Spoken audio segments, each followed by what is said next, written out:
C'est la lutte contre le péché que Satan lui-même a introduit au sein du peuple du Seigneur. L'opposition à la mort spirituelle, qui est le résultat de la corruption et de la pollution que nous trouvons là dans les églises. Il s'agit d'un peuple qui se tient à l'écart de cela, de tout cela, qui prendra position contre et qui, avec l'aide de Dieu, résistera aux intrusions de Satan et de son contact, de son œuvre maléfique, visant à ruiner ce qui vient de Dieu. C'est ce qu'on entend par ceci, à celui qui vainc, à celui qui vaincra. Ils ne sont pas encore élus une aristocratie spirituelle choisie dans ce but.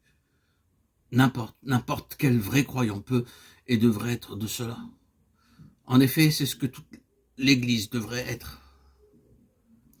De la même manière que les Lévites représentaient tout Israël. Ils représentaient la pensée de Dieu pour tout Israël. Même si nous constatons qu'ici, dans ces églises, tout l'Israël spirituel ne l'est pas. Dieu avance de manière intérieure afin d'avoir un peuple de Lévites au sein de son peuple. Il doit l'avoir. Et ceux-là sont ceux qui vainquent les véritables Lévites.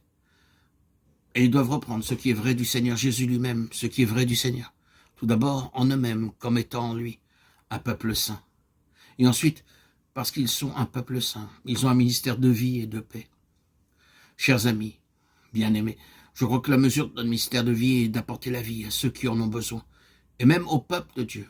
Comme nous l'avons entendu, beaucoup parmi le peuple du Seigneur ne sont pas réellement en vie.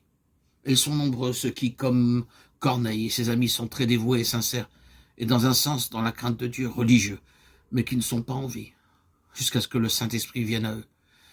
S'il doit y avoir un ministère de vie pour quiconque a besoin de la vie, pour celui qui est sans vie, cela exige un peuple de cette sorte. Il s'agit d'une vie sainte, et cette vie ne peut pas être administrée à travers des canaux impurs. Soyez saints, car vous portez les vases du Seigneur. C'est un ancien commandement lévitique, n'est-ce pas? Voilà, nous sommes appelés à un grand ministère, un ministère exceptionnel. Le ministère de sa vie et de sa paix.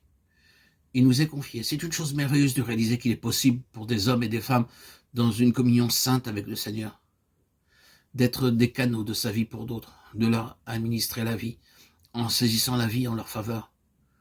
Comme Jacques le dit, saisir la vie en leur faveur. C'est un grand ministère.